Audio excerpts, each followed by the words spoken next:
Mafia Mukhtar Ansari भले ही सुपुर्दे खाक हो गया हो, लेकिन उसके अपराध की कहानी आजमगढ़ में आज भी जिंदा है। मुख्तार का दबदबा इतना ज्यादा था कि उसकी बात ना मानने वालों को मौत की सजा दी जाती थी। वो दिन था छात्र संघ चुनाव का, जहां पर आजमगढ़ के शिबली कॉलेज के छात्र नेता अजीत राय को कॉलेज परिसर में वंदे मातरम का नारा लगाना भारी पड़ गया था और मुख्तार अंसारी के गुंडों ने उसे लाठी डंडों से पीट पीट कर अधमरा कर दिया था।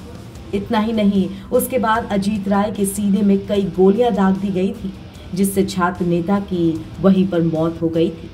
आज मुख्तार तो नहीं है, मगर वो लोग जरूर मौजूद हैं जिन्होंने माफिया मुख्तार के खौफ का मंजर अपनी आंखों से देखा है।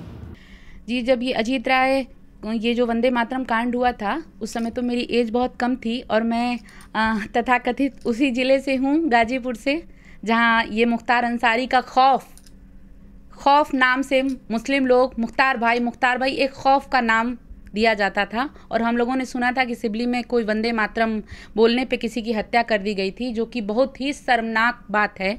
वंदे मातरम हमारा राष्ट्रीय गीत है और वंदे मातरम गाने पे अगर हत्या कर दी जाएगी तो फिर हम भगवान का नाम भी लेंगे तो कुछ भी हो सकता है।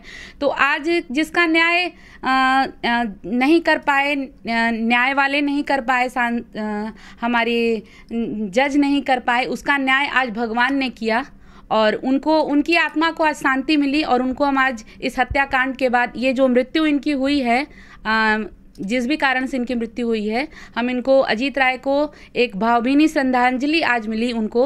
और ये खौफ मुख्तार अंसारी का आज से हट गया, सभी लोगों के दिल से हट गया।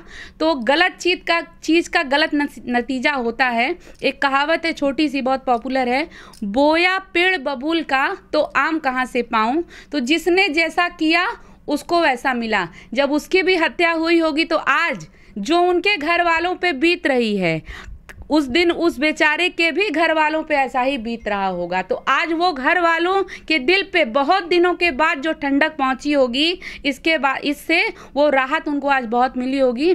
तो जिस तरह से हर आतंक का खात्मा, अतीक का खात्मा हुआ, इन मुख्तार अंसारी का खात्मा हुआ, और जिस तरह से भगवान न्याय करते जा रहे हैं, हम चाह रहे हैं कि सारे जो अपराधी हैं उनका खात्मा हो और भगवान का न्याय हमारे साथ हो और हम लोग एक स्वच्छ और सुरक्षित राष्ट्र से आगे बढ़े और स्वस्थ और सुरक्षित नेताओं के साथ अपने देश का विकास प्रतिदिन प्रतिपल करें।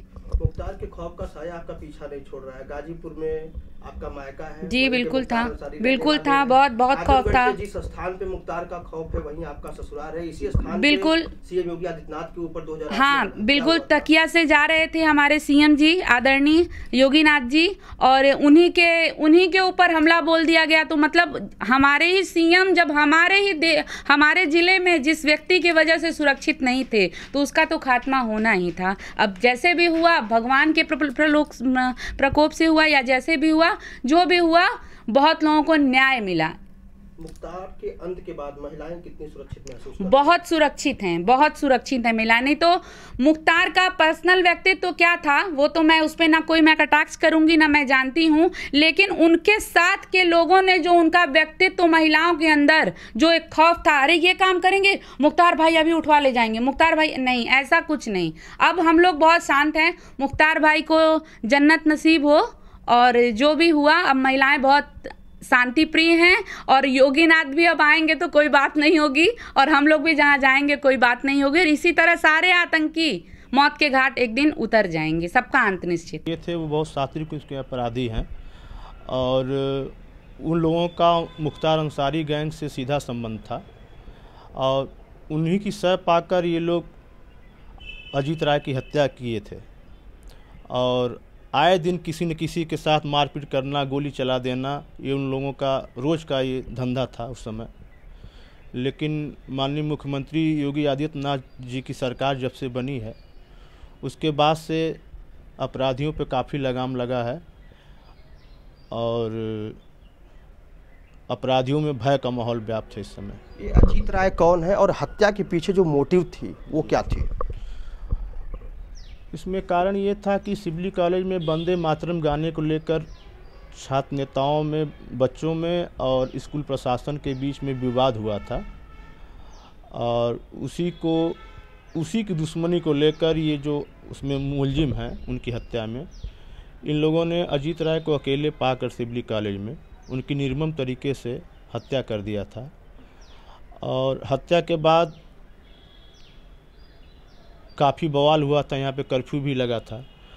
और इसको लेकर पहले तो यहाँ का प्रशासन जो था, उसमें सपा की सरकार थी, यहाँ का पुलिस प्रशासन एफआईआर तक दर्ज नहीं कर रहा था। हम लोग काफ़ी धरना प्रदर्शन किए। फिर उस समय के सांसद और इस समय के हम लोगों के माननीय मुख्यमंत्री जी योगी आदित्यनाथ जी यहाँ आजमगढ़ में आए। उस घटना को सुनकर तुरंत आए और प्रशासन के ऊपर दबाव बनाए। और उनके दबाव का ही कारण था कि सारे अभियुक्तों के ऊपर मुकदमा दर्ज हुआ और उनकी गिरफ्तारी हुई। और तब जाके आज अभी भी वहाँ केस ट्रायल चल रहा है यहाँ पर, जिसमें मेरी गवाही हो चुकी है।